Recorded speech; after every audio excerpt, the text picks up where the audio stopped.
মায়ের একটু মন দিয়ে শুনুন, একটু মন দিয়ে শুনুন। যদি শোনেন তাহলে এই কথা যদি শোনেন তাহলে আর ভগবানের সঙ্গে চিটিংবাজি করার ইচ্ছা হবে না। বলুন তোমার চিটিংবাজিটা কেন বললাম? কোম্পানি এতটুকু থালা কার জন্য তৈরি করেছে বলুন তো? কার জন্য? ঠাকুরের জন্য।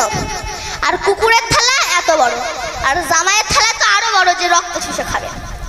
আর ঠাকুরের থালা এতটুকু, আর গ্লাসের অবস্থা তো আরো মারাত্মক, আঙুলে পর্যন্ত ঢোকে না রে।